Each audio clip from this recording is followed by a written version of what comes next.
Hello, good morning everyone. Sick and tired here. Look what I got. Wow! I'm so excited, oh my gosh. Let me see what recipes they have in here. Look, they have the gummy pancake, the silly gummy bear pancakes. I was like, what am I gonna do with it? I don't like gummy bears. I'm not like a really big fan of like jelly beans and those types of candies. I'm like, what could I do? Could I do M&Ms instead? But I feel like that would be really chocolatey. I feel like that wouldn't be what they were going for. But look, I think it's eggs Machiavellian. I am so excited to start making recipes from this. It is so adorable. What else is there in here? Look, elote. So I am so gonna start, and I can post like when I do them so that you guys can see how they turn out. So anyway, sorry that I missed yesterday. I had a really bad nausea flare-up and just a body pain flare-up. Thankfully, I'm not really feeling the nausea as much today, but my body is still kind of hurting, but not enough to where I can't be here for you. So I want to be here for you 7 days a week, and I'm not off to a very good start, am I? Also, I know I look very pale. Not so pale. I'm not very good at putting on makeup, and I might never do this whole number again. I don't know. I've been trying things to see what works, and I don't think this works. So today what we're going to be looking at is, I don't really know. Okay, friends, you know what we're going to do? We're going to go through some of the depression posts that I have here. So if you suffer from depression, any type of mental health, issues, stick around. This video might be for you. I suffer from severe depression, a panic disorder, anxiety disorder. I have post-traumatic stress disorder, and I also have agoraphobia. And so those are the things that I battle with personally every day. If you would want to share the battles that you have on a day-to-day basis, let me know down in the comments. I can share them in another video if you would like to talk about it, or we can keep it private. It's completely up to you. Sometimes I feel like it's nice to be able to have other people though that reach out and talk about it. And especially for me, I want us to be able to talk about these issues without a filter, without feeling bad, without having to censor ourselves. I will not ever make you feel like your words are not appropriate here or that you have to watch what you say. No, that is not. Talking about mental health is not the place to start clutching your pearls and being like, oh my, I can't believe she said that. I also have my coffee today. Of course I do. Got this big giant ice cube. Oh gosh, am I gonna have to silence the group chat? It's my mom's birthday. Everybody's going insane right now.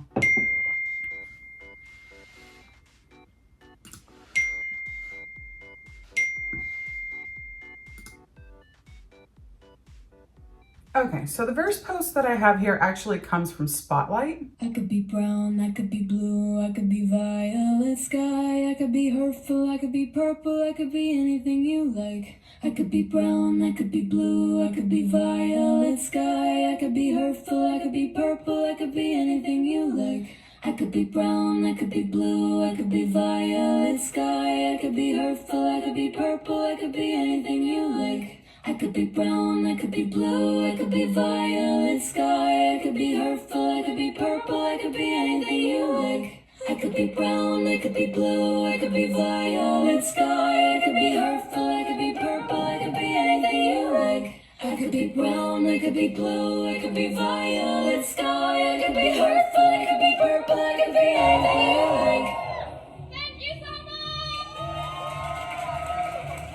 That one really touched me and spoke to me in a lot of different ways because I totally get this. I never had parents that encouraged me to chase my dreams. So it was too late kind of when I realized what I really truly wanted to do with the rest of my life. She went to college, but the whole like getting a job, being miserable, not being happy. I've been there bawling my eyes out, hating what I was doing. I have so been there. Oh, by the way, I lit a yellow candle. I forgot to tell you. A yellow candle symbolizes a remembrance.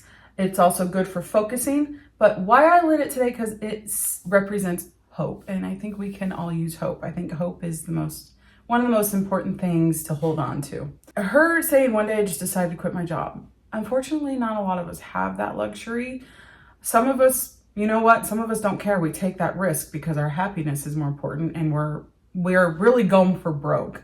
which is kind of what I'm doing right now. And so I think that's why it spoke to me so much. She was working out, doing CrossFit and stuff like that, helping others. And then, this was really beautiful to me. It's what I want. It's what I'm striving for. I want to be able to grow enough to where my channel is, for profit, and then I can turn and use that profit to help other people. I have so many big ideas, you guys. They're spilling out of my head everywhere, and I have to write them down, otherwise I won't remember them. But I want to be able to help people just their medical issues and helping them with their medical costs and raising money for different types of charities that really speak to me. I don't know. That's the goals that I have, and that's what I'm trying to achieve here. What do we have here? Oh, I'm gonna save that for last. I'm also a huge fan of Disney princesses. And I took a test for one the other day, and the princess I got was just kind of funny. So I wanted to share that with you guys. I thought this was a cute little picture. I think I've put it in before, but it's me too. And I have to really work on this, but POV, you're telling me a story and I'm fighting the urge to tell you my own story because something similar happened to me. And I want you to know, I understand, but I also don't want to make it about me. It's constantly in my head. I'm just fighting with that all the time. We have another post here from Spotlight. These are all from Spotlight, I think. I like Spotlight. Wondering why your children aren't as mature as you were at their age, only to realize they didn't have to be because you broke that generational trauma which allowed kids to be kids. Yes, this is something that I hear a lot from my mom. Kids just aren't as mature as they used to be. I'm happy that they don't have to be as mature as they used to be. I want everybody to be just a big kid forever, and really enjoy being a kid. Unpopular opinion. Let's see, because I have a lot of unpopular opinions. How your kids treat you when they are no longer in need of food and shelter is often a direct reflection of how you've made them feel when they needed you to survive. I agreed with this one too a lot. Yeah, I needed my parents to survive, obviously, when I was a child. But now that I'm on my own, I don't want anything to do with them. I never go and see my mom. I don't want anything to do with her. And the more that I'm growing, the older I'm getting, and the more I'm realizing how terrible my childhood was and just how much she was part of the abuse in her own way. I don't want anything to do with, my mom. It's sad. It really is. But I just don't. Did you guys notice my earrings? I totally forgot to tell you. I got these tarot card earrings, and they're the world. It just seems nice, the world. We all need to come together and realize that we're all children of the earth and just, be there for each other. The world is our home, and we need to be good to it and everybody on it. All right, here we got another spotlighter talking about something that I know that I personally relate to a whole lot. Let's see what you guys think. I'm working up the courage to get in the shower right now. It's been a few days, more than a few days. I don't really want to think about how many days it's been. And I know that the moment I get into the shower, it's going to be the best thing I've ever experienced. And it's going to be very relaxing. And I'm going to get out and be like, oh my God, I'm a new woman. It's solved 90% of my problems. I'm going to get into bed and feel super clean and sleep great. But the moment between now and when I get into the shower is my own personal hell. And I can't explain that.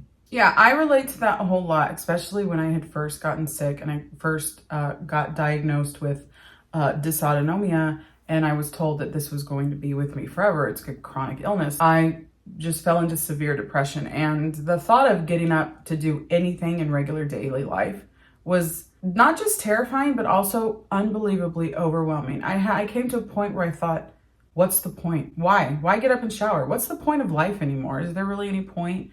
And it was all I could do basically to just get up and feed myself. I was laying around in bed basically starving myself because I didn't want to live anymore. To be perfectly honest, I didn't. I have the suicide notes that I wrote to my daughter and my husband in my drawers on the side of my bed. Still have them there as kind of a reminder of where I was. So yeah, that one really spoke to me too. That's why, I don't know if you guys remember that little card I had, and I don't know if I saved it, of getting up and doing the check marks, shower, brush your teeth, get dressed. People with depression, those are huge milestones that you have to do every day. And some days you just can't do it. I just don't understand how you're already tired when it's only 1 p.m. Okay, if your phone died right now, what would you do? I'd go to my room and plug it into my charger. And you'd do that because you know where the charger is and it takes very little mental energy, right? Yeah, exactly. For me, my phone died 15 minutes ago, but when I went into my room to plug it in, I realized I forgot my charger at the coffee shop I was studying at yesterday, and I couldn't call them to ask if they had it, so I got in my car to drive there, only to realize I was out of gas. So if I want to charge my phone, I need to walk for 30 minutes to go to the gas station, then drive to the coffee shop, and possibly to a store to buy a new charger. Yeah, but that's just one thing. For a normal person it would be, but for people with ADHD, this happens with multiple seamlessly mindless tasks throughout the day. We have to make a concerted effort to go through each step of a task, which often leads to more tasks, and sometimes we end up in a paralysis state because we're so mentally exhausted. Yeah, I see how that can be overwhelming. It's also why cleaning the kitchen or doing the dishes isn't as simple as cleaning the kitchen or doing the dishes for us. Our mind is an exhausting place. Yeah, that one, she's talking about ADHD, but she might as well have been talking about depression. Every just regular thing that you do throughout the day, you don't realize when somebody that has depression, those things are like impossible. And apparently with ADHD, I'm not familiar with ADHD. I actually don't have it, and I don't know anybody personally that suffers from it. So I can't speak to that. And again, it speaks a lot to people that have depression too. Just the whole, your mind is not there, and just having to do simple tasks, they feel so overwhelming to a point where you just give up, lay on the couch. You know what? I'm not going to deal with it. Why should I? Life's meaningless. That's kind of what it gets to. So I'm curious about these little posts that I have. So I'm going to read them. Let's see why I put it in with like the depression part of what the stuff I wanted to talk about. Serious, my mom has an unhealthy obsession with food. I feel like this doesn't belong here, but let's keep reading. I don't know. My mom is in her 60s now, and I can't remember when this obsession with food started, but I noticed that it has become increasingly apparent over the last 4 to 5 years. When she is at home, she would open the fridge almost every half hour. She would ask me what we should eat for breakfast, lunch, dinner every 2 hours, until I would just give in and grab a meal with her when I'm not hungry at all, just to stop her from asking about it. And after the meal, 30 minutes later, she would go to the fridge and the cycle continues. When we chat, she only wants to talk about food and absolutely nothing else. Nothing remotely close to a hobby. I know that when my mom was young, she loved dancing and ice skating and being active. She did indicate some interest in taking up square dancing, but when I offered to get her started, she would brush it off. So it is mostly just a thought she'd entertain, but that's about it. I know that we Singaporeans as a whole can be quite enthusiastic about food given the wide variety, affordability, etc. But my mom's on a totally different level. She doesn't want to do anything else but talk about food or eat.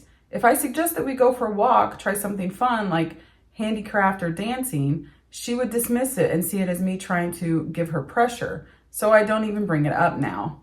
I'm concerned for her health and also feel that she can do so much more with her free time if she is open-minded enough to try new stuff that might give her more fulfillment than just food.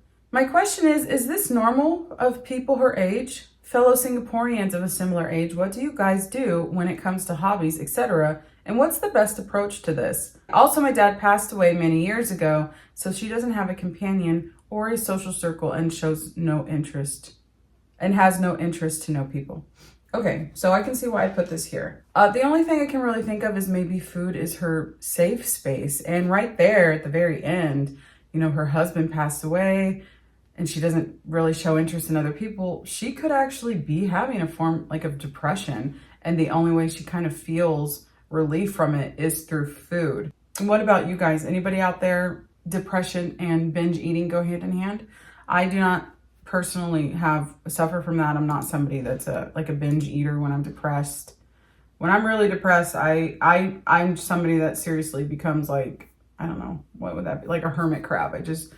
When I have a depression flare, I kind of just ball up into like my bed or the couch and I don't move for a while. And I don't eat, I don't drink, I don't do nothing. Is it normal for people of her age? I do feel like there is an age factor there because I've mentioned before with my mom, as she's gotten older, I feel like all she talks about is food, that she's obsessed with it. We'll be like eating breakfast in the middle of eating and she'll be asking, so what do you guys want for dinner? Or what do you want for breakfast tomorrow? And it's like, I don't know. I just don't think about food that way. But for this woman, it sounds like it's definitely more of something that she's doing as like a coping mechanism. So, all right, so we have one here. This is from Raised by Narcissists. From Limit Free. My mom did the unthinkable. She hired a private investigator. Wow, okay. To have me trailed to see what I was up to. I hadn't lived at hers for a couple of years, had an active romantic life, and was quite hedonistic. I was enjoying my freedom and living life. When confronted, she said it's because I wouldn't tell her what I was doing. Oh my gosh. I should have probably saved this for narcissistic parents, but it's here, so let's keep reading. I literally rented a room over a half hour away from her. The same woman who gave me a curfew of 7:30 p.m., then 10 p.m. at the age of 21. Oh yeah, no. You know what? This is gonna seem random. I want to talk about Eugenia Cooney after we're done here, okay? And share my thoughts on her. That something right there just reminded me of her. Who made me raise my two siblings, one of which was a year younger, who beat me and mentally broke me when I found out what she was and showed no emotion. Reported me to the police, lied to police about me, abandoned me multiple times when I was in surgery, and much more. Life is okay now. My husband is wonderful. I have a lovely Labrador and great friends, and I've gone no contact since she said she wouldn't attend my wedding. I'm chronically ill and sometimes cry out for her until I realize and correct myself. God, this sounds like me, except I don't have a Labrador. Maybe I should get one. I wanted to write this because it's in my head and I want to move past it. Edit, this happened a few years ago. I'm safe and thriving. The above is the tip of the iceberg. Well, I'm very happy to hear that you're safe and thriving. That is what Sick and Tired wants for everyone. She didn't really talk about how it ended. I don't know. She confronted the mom. How did she find out the mom hired a PI? Did she talk to her? Did the mom tell her? Whatever the case may be on that one, I'm glad to know that she is okay and that she got away from that crazy situation. Okay, so I mentioned that I wanted to talk about Eugenia Cooney because something right there in that post totally reminded me of it. There's like this call, and it's been going on for a while, to ban her from YouTube. And I just don't think that that's very fair. She's very, very, very thin. Of course, obviously, you guys know who she is. I don't have to explain her to you.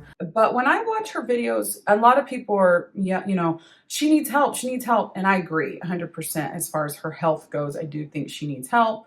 But what I see when I watch Eugenia Cooney is I don't really necessarily see her weight. I believe, and this is just me, this is my opinion, it's not confirmed, I have no idea, I do not know these people personally, so I just want to say there, but just when I see it and what I kind of think, I feel like Eugenia Cooney might have a narcissistic mother herself and might have sort of like an emotionally abusive mom. And the reason why I say that is because of one very specific video, not just the, plethora of things you could pick from to talk about her mother about in terms of just her health and her, what her mom allows and all that stuff. But there was one video in particular that I've seen of Eugenia, and she wanted to go outside to watch the full moon. She was sneaking downstairs, and I mean, as the second she got to the back door, boom, her mom was there. And she was like, "What are you doing?"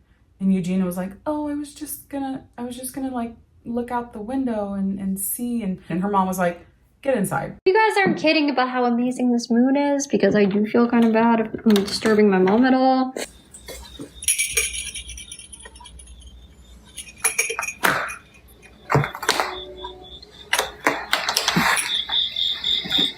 Oh, she's awake. I woke her up. Hey, Mom. Did you hear about the moon? Is it that? Everyone's telling me I need to go see it. Oh, okay. All right, let's look through. We're just going to look through the window, guys. And keep in mind, she's not a child. This is a 29-year-old woman. The viewers were concerned and wondering why there were bells on the doors. This was what she said. What are the bells for? I don't know. I kind of didn't even realize they were on the door. Probably just as like a decoration, like maybe like a holiday decoration or something like that. That was very, very terrifying to me, and it's very problematic. Eugenia Cooney is a grown woman, and her mother will not let her go outside to look at the moon. That was her whole intention. She wasn't sneaking out to go do whatever she wanted. And even if she was, she has every right to. And Eugenia was like, okay, sorry, locked it, went back into her room. And I'm sitting here watching this going, what is happening? It doesn't matter what she's doing. She could go buy a 6-pack of White Claws and go riding around with half the guys in the neighborhood if she wants to, because she is a grown woman. She's not a little girl. But the interactions between her and her mom, I feel like Eugenia is still like 12 years old. It's just very bizarre. And I feel really bad for her. I don't really know what she needs besides, the obvious, but in terms of like her mental health when it comes to her mom, I don't really know what needs to happen there. But I mean, I wish Eugenia all the best. She gets a lot of hate, but I think that that's a girl that's got a lot of trauma, that's got a lot of mental health issues, and her mom is not trying to help her with them. So I am always thinking of Eugenia, and I'm always hoping for the best for her. This kind of relates to, this was just a little comment that I saw on, I think it was on Reddit, and it kind of relates to what we're talking about right now. John 3:33 says, it's like a cog is missing, and no matter what I try, at least of the things I've tried, I can't fill that void left by it. Yes, when you have depression, it does feel like that. It feels like there's something missing, and you just can't figure out what it is. I'm just hoping that everybody is getting help. Is it going to be perfect from day one? No. I had to change things up.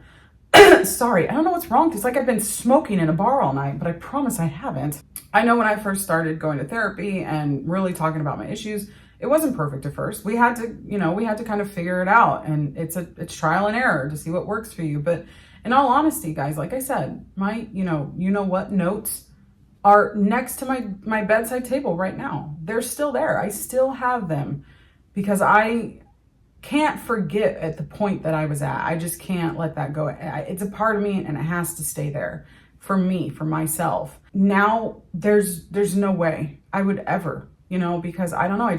The progress that I've made with my therapy and my therapist has been unbelievable. So if I can do it, I know you can do it. See, don't give up. You're too strong. I know you are way too strong, and I know that you can do it, and I believe in you. If nobody else believes in you, know that I do. I believe in you. I truly do. So let's end on a more of a lighter, positive note. I tend to like to do that with these videos. I told you guys that I took this Disney, which Disney princess quiz are you?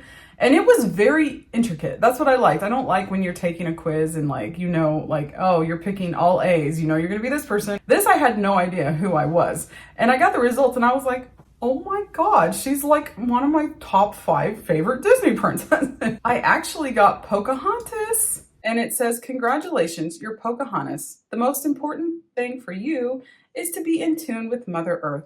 And you do a great job of it. Intuitive and self-sufficient, you project an image of quiet strength, wisdom, and humility. Your interactions with other people are usually full of integrity. You are steadfast in doing and saying what you believe in. And you're not afraid to stand up for what you feel is right, even when it's unpopular.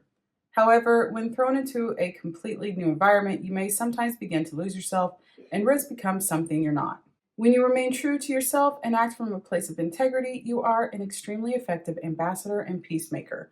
I was like so happy. I'm like, oh, I love Pocahontas. She's like one of my OG favorite Disney princesses. So yeah, I know, I'm a girl. Anyway, that is all that I have for you guys today. I really hope that you took something away from this video, and I'm really hoping to kind of hear your stories if you want to share them in the comment section. But I would be curious to just see things from different perspectives for all different types of people. So, all right, well, that is it. I hope you guys have a wonderful day wherever you are in the world.